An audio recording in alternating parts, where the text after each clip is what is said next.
Hello, I'm Dr. Basil Considine. I'm here from the ACU Online Writing Center, and today we're going to be talking about how to write a concise historical overview.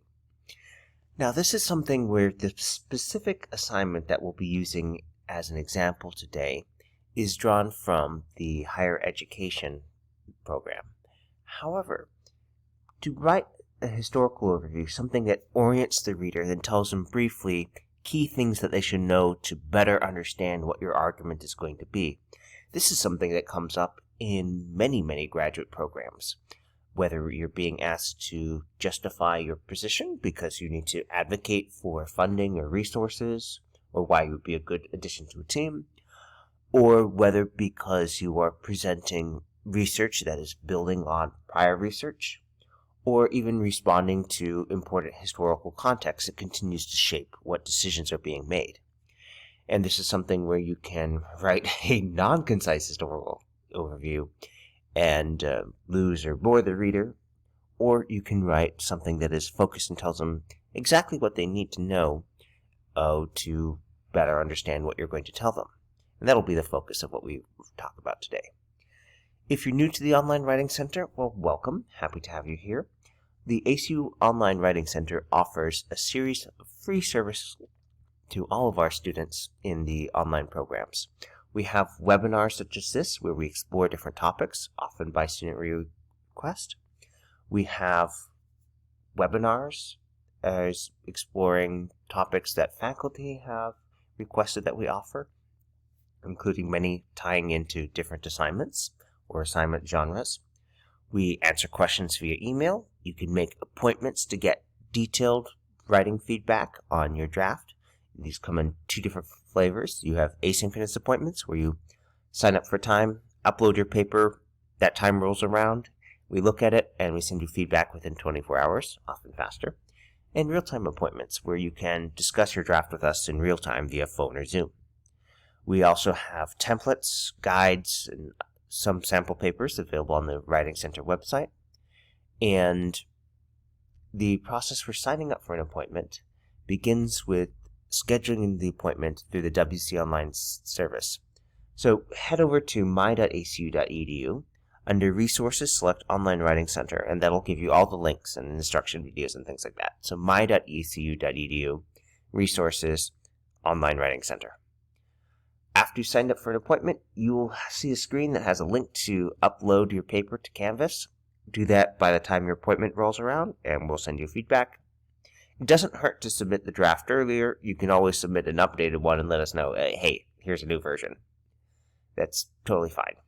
And if you run into any trouble, you can always email the person you signed up for an appointment with and send them your draft directly that way. Something that might be helpful to know, so our webinar guide starts with a chronological list of webinars for the current term, and at the bottom there's an alphabetical list of all of our webinars.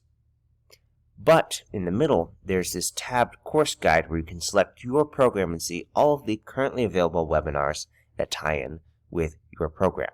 So if you're, for example, enrolled in HIED 622, you can look and see, yeah, there's a webinar for me. Other things helpful to know: there's an APA course paper template that we strongly recommend using because it does a lot of the formatting stuff for you. Makes it easier to add headings, table of contents, things like that. We have a YouTube channel where videos are distributed. The most current list is always on the website, but the YouTube channel is very convenient if you're, say, stuck in traffic as a passenger and watching. Please don't watch them if you're the driver stuck in traffic, but if you're the passenger, yes. In a blog where we explore various topics. So our main objectives today, we're going to look at this assignment from the higher education program, HIED 613, and then we're going to explore the principles of writing historical overviews, talk about how to cite some key sources, and finish with a discussion on outlining and drafting. So let's talk about this assignment. So this is coming from the Introduction to Student Services course. And as the name and number suggests, this is something that you are learning about the foundations of the field. To be able to explain and understand what you are doing, why you're doing it, how you're doing it. And this will come up in many other assignments where you're approaching a task, it's not something that's happening in isolation. There are certain expectations that have been built up over time. There are certain desires that students have.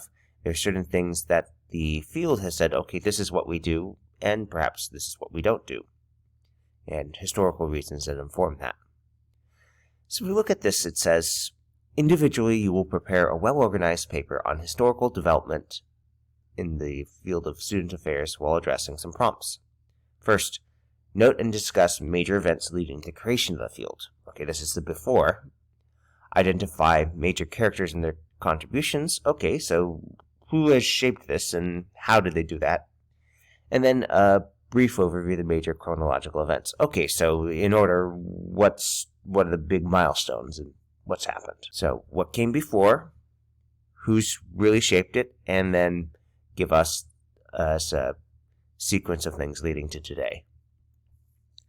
And your paper must specifically use 3 sources, and you are asked to prepare this as if you're writing for someone with very little understanding of higher education. This is a good point to talk about general expectations when writing in APA style. The general expectation is that you're writing for an audience that is reasonably well educated, but not familiar in your specific field or discipline. So in this case, you don't need to tell them what a college or university is, but assume that they don't really know the details of how that works, or especially as related to your field. And you are, again, advised to use the course textbook and any other readings or other materials that you have access to that you think are appropriate. You can use them, provided that you cite and reference them correctly in APA style. Speaking of which, this is supposed to be formatted in APA style. The length of the paper isn't listed in the assignment instructions, but if you look in the rubric, it is. So here we have the scoring guide, and it's out of 100, so it's easy to see. The vast majority of the points are going into, have you done the things that are asked? And is it clear that you're thinking critically about them? We'll talk about that in a minute. A quarter of the grade is it written in APA style and within the length parameters, clearly organized sentences and paragraphs, as that makes sense.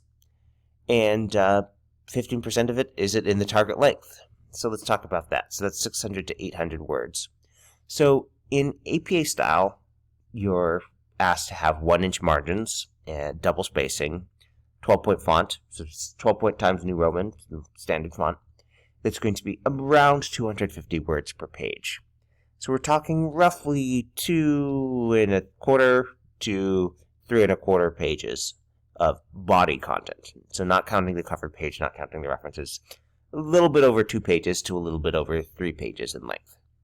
And that's where that concise thing comes in very well, because you could write 600 to 800 words just on that major events leading to the creation of the field. So that's asking you to be focused. If you think about it as you're sitting down with someone who is going to hire you, or that you are going to hire, and you to tell us what you'll bring. It helps to have an understanding of what student needs are and where those come out of and things like that. And so being able to relay that concisely in an interview is something that we'll build directly on being able to relate it concisely in writing here. Show that you understand what this job would entail, because you know what the field, what this kind of position would be doing. So now let's talk about historical overviews.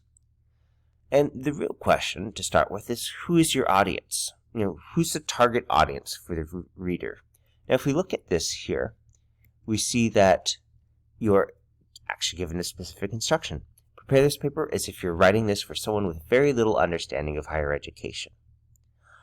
You might perhaps imagine a specific person to just help you focus. I would suggest something perhaps in the realm of, you have a prospective donor coming in and you've been asked to give them a tour, which happens. When I worked in student affairs, occasionally I would get tapped by the provost. Sorry, I have a meeting. Can you show this group around and tell them about what we do? All the things that we would love for them to support. And so if you have someone like that, okay, they have very little understanding of higher education or how we are doing higher education, we want to give them an overview as we're walking to the place. Okay. So who is our audience? Decide on that target. Reasonably well educated, so we're not going to be explaining the most basics, but don't assume that they're really familiar with our particular model of higher education.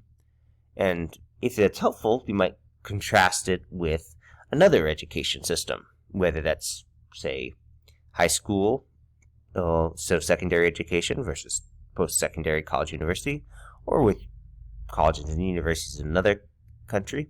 So what do they already know? And we've been told, okay, not specific things, or not a lot of specifics about, in this case, American higher education. What do they need to know? Well, what that comes down to what's our purpose for giving this interview. So let's talk about that. Because we don't want to include everything. We just don't have the space or the time. And people have already written whole books about some of these things. So what is helpful to focus on? And you might compare it to looking at things from above. If you're in a plane or in a helicopter looking down, you don't see all details from the air, but you do see the largest and most colorful things because they stand out. And if we think of history as a detailed map, the historical overview is a set of country outlines and dots for the major cities. It's not showing nearly all of what there is there, but definitely major details. And if you're trying to figure out how to get from here to there, seeing those outlines, those dots, okay, that's enough to find out where things are relative to each other. And if you have an overview with roads or highways, that's enough to find point A to point B. You might also think of it as answering the question, well, what do your readers need to know to understand what you need to tell them? So this is going to involve not including all relevant history. Because a well-written historical overview is something that's going to highlight selected details only, that help the reader to understand what you tell them next by showing key context that affects how other information is understood and contextualized. So what will help us understand the next thing that we're doing? Which could be, if you're giving that tour I talked about, the pitch for, hey, could you support us? We're doing needed work.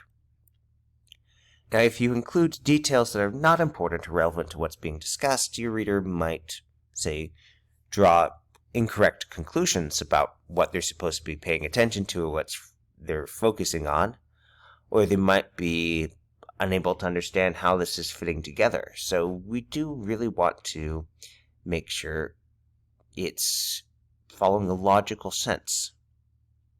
Now, how to organize them?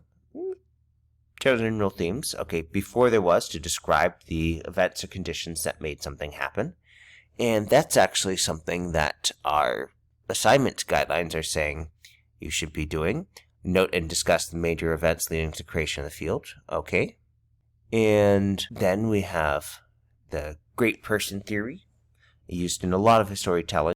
Now, whenever you are following a field or discipline, you will find people who have had huge effects on things. Now, you don't want to dwell on them as the only movers and shakers, which is one of the reasons why contextualizing it, showing who else is involved and how this was built on by other people is a very helpful thing. But starting with, okay, here are a couple key writers or inspiration or events, that is certainly very helpful. Now, the third one is the chronological. What came first, what came next, and what is the present situation? Now, if these two bullet points that we just talked about are looking familiar, that's because, like the first one, this is exactly how the assignment is laid out, where you are being asked to note major events leading to creation. Okay, what came before? Identify major characters and their contributions. Okay, who has had a profound impact here? And then a brief overview of the major chronological events. Okay, so it's okay, what led to this? Who's had a big effect on this? Now rewind, walk me through from this to that. How does this all fit together? Okay, so that's actually really helpful to have that kind of alignment. So let's talk about some of the key sources that you're going to be using in this assignment. And they're going to be cited and referenced according to APA style, and that means that the references should be following this basic formula: who wrote it, when was it published, what's it called, and how do you find it. So for a journal article, it will look like this. We have the author information, the last name first, the initials, publication year, the title of the article itself in sentence case, the title of the journal, italicized and in title case, followed by the volume number, that's the 31, the issue number in parentheses, that's the 1, and then the page range. Now the process is actually quite similar for another thing like a YouTube video.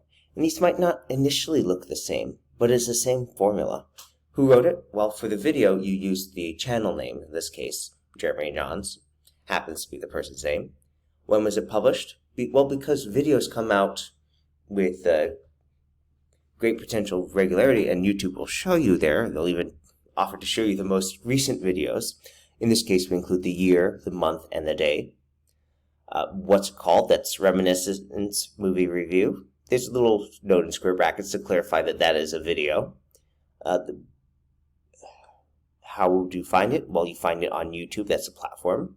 And then there's a specific URL to that. Just like for the journal article, you get the relevant volume and issue of Asian Perspective and turn to those page numbers. So it's the same formula: who wrote it, when was it published, what's it called, and how do you find it. Now, there is the official APA 7th edition manual. There's a quick reference guide that I highly recommend, as well as instructions on apastyle.apa.org that includes a lot of detailed examples that will cover most of your needs if you're not writing a thesis or dissertation or using some more obscure sources.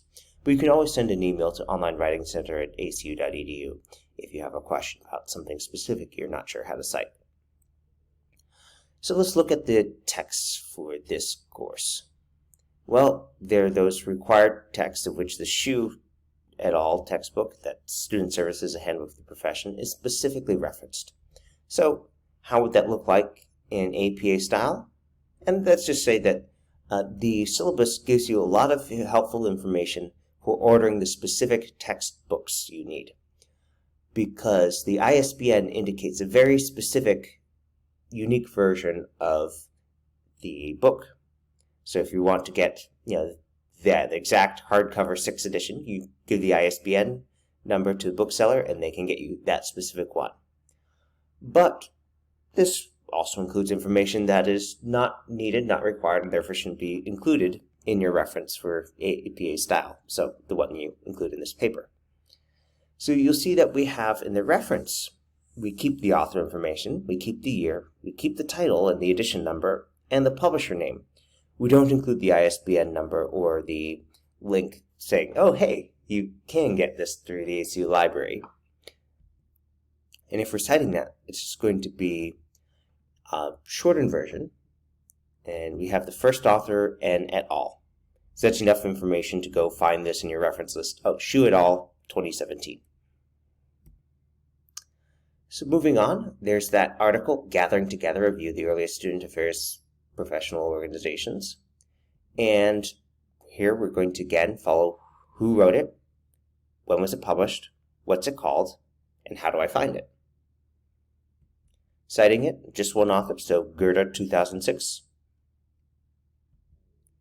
Our third one, this is a monograph, so it's a piece of information that was written by this author for something. It happens to have been packaged originally as a book chapter. So if we look at that recommended citation information, bottom of the right-hand side, we see, oh, this was in a book chapter edited by L.J. Hinchcliffe and M.A. Wong. The book was Environments for Student Growth and Development, Librarians and Student Affairs and Collaboration. And a lot of students will go ahead and they'll just copy and paste this recommended citation on the theory. Well, it's recommended and it's coming from the author, right? Well, but the author wasn't necessarily writing in APA style. So we have some additions we want to make here, like italics for the book title, having an N dash instead of just a hyphen in the page range. And we don't include the city and state. We do, however, because this was electronically accessed, include a link to that. And if you're wondering, wait, how do you get this from the title of the article? Well, if you search for the article in Google or another search engine, you will find a direct link to where it lives online, which is better than linking to a course website that only someone enrolled in your course is able to access. How would you cite this? Long 2012. Now, you might be now moving to the film, The Dead Poets Society, which is a lovely film. I remember watching it when I was a little bit younger than the characters who are being depicted, and certainly is very inspirational for many people and a fodder for discussion about what teachers and administrators should do, what kind of environment they should be trying to cultivate. Now, movies, and this has changed to different versions of APA style, but in movies, you cite the director as the author, the who created it. And you include this parenthetical note that it's the director who's being listed. Then the publication year. Now the title, this will depend on the movie, but in the case of this particular movie, the Dead Poets Society is a student organization, actually a past student organization that gets resurrected. And so because it's the name of that student organization, it's a proper noun. So when we come to here, as appearing in your references, because it's a proper noun, we capitalize the T, the D, first D in dead, the P in poets, and the S in society. Okay, and then we have the two production companies. You can see those listed at the bottom of the poster, actually. Touchstone Pictures presents in association with Silver Screen Partners 4, and they're listed in that order. You can always look on, say, Wikipedia or IMDb to find the production companies if you're not sure for a film. But in this case, they helpfully tell us on the poster itself. So again, it's still who wrote it, or in this case directed it, weird. When was it published? 1989 is when it was released. The Dead Poets Society is what's it called. And how do we find it? Oh, you can get it through Touchstone Pictures and Silver Screen Partners 4. Which are the producers, the production companies for this. Citation, this is just going to be the author's last name, so Weir, 1989. Now, that is if you're citing the film itself. But what if you're trying to cite a subset of the film, like a clip that you watched on video? So if you're referring to things in the larger film, you of course want to cite the larger film. But if you're just referring to this specific excerpt, perhaps you haven't viewed the whole film, and this is the only bit that you've seen, then there is a mechanism for citing that. And this leads us to a basic principle of APA style, which is cite and reference the things you actually use. So if you want to cite and reference this YouTube clip, well, we have all the information we need here. So the citation is going to have the name of the channel as the author, which is in this case is Say It Like You Mean It. And the year it was published, you can see April 11th, 2014 is when this clip went online. So Say It Like You Mean It 2014. And the reference, Say It Like You Mean It is a channel. Then we have the year, the month, the day, 2014, April 11th. We have the title, so that's the Carpe Diem Seize the Day Dead Poets Society. All that is used as the title, including those punctuation marks and quotation marks. We have the note that it's a video in square brackets, the platform, that's YouTube, and then the link.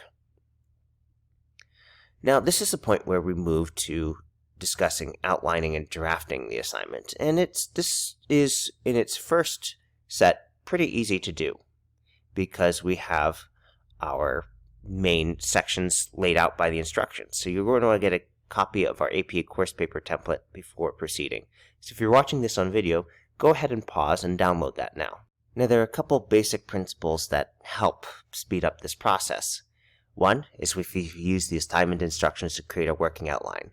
The instructor has given you a detailed guide listing what they want in the order that they want it and that they'll be looking for when they grade this. So add any specified headings or any helpful ones to have to shape this. Make sure you add and answer the questions for each prompt if they are there. And when you're writing about these things, make sure you don't just write summary sentences, but give us logical bridges that tell us how these different things connect, like as a result, or therefore, without this, then blah, therefore we should do that thing. Now, let's take a look at that template now.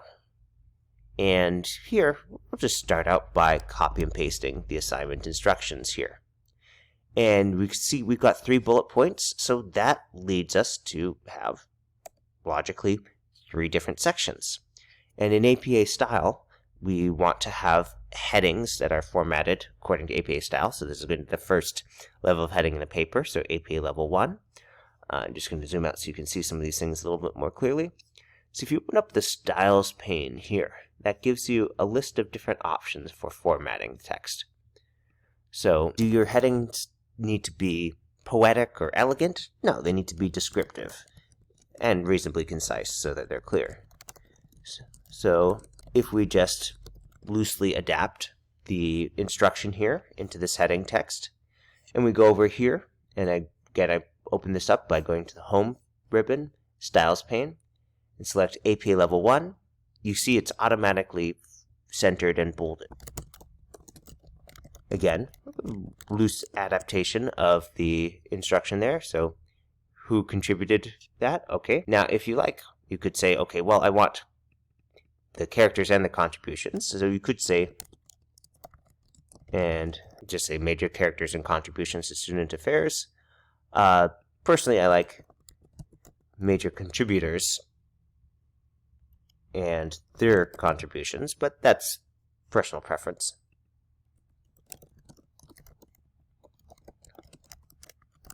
Now, one of the helpful things about doing up this outline early is it gives you a place to put information that you find in the reading, because you know from the instructions that you're going to be using certain sources.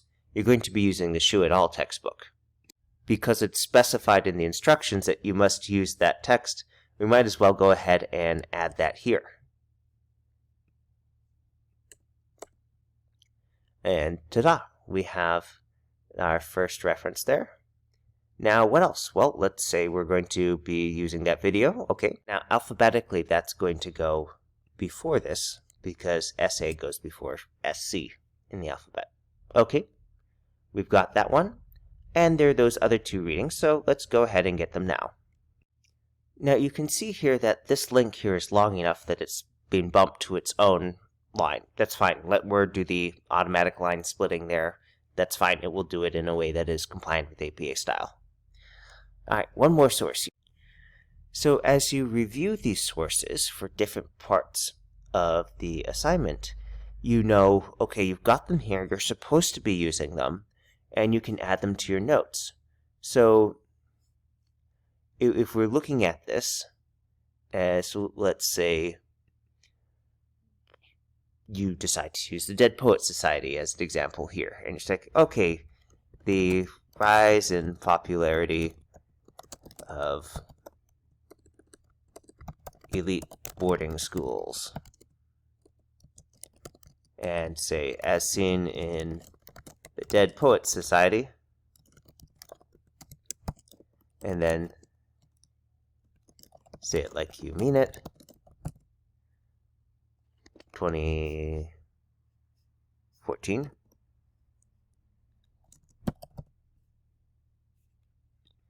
And if you want to just make sure you don't confuse these different levels, you can go ahead and italicize the original instructions. And then we have this clear delineation between what you're adding and what you're not. And so whatever it is that you're doing,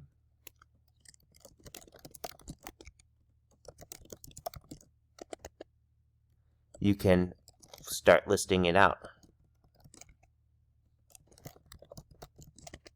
And without knowing who they are, you can have some idea that, okay, they're going to have at least one contribution, probably more than one. And so here's their format for taking notes, and then you have something that you can easily expand into it. Now, it also helps to look at things in perspective and see, okay, well, I listed these people. I've got a lot. I've got more than I need. Are these really the most important, the major characters, or perhaps should I take some out? It's easier to make that kind of decision when you haven't written paragraphs and paragraphs yet. And so developing this outline helps you keep things focused and concise. So, let's do a quick recap.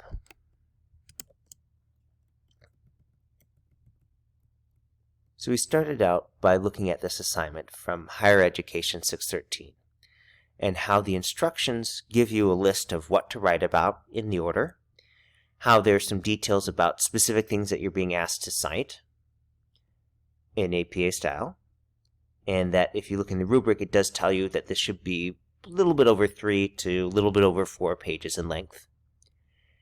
And then we talked about the genre of historical overviews and questions that help you clarify what you should include and what you should leave out, and some analogies about how you're not trying to give every detail but lead people to the important points, help them get to their destination.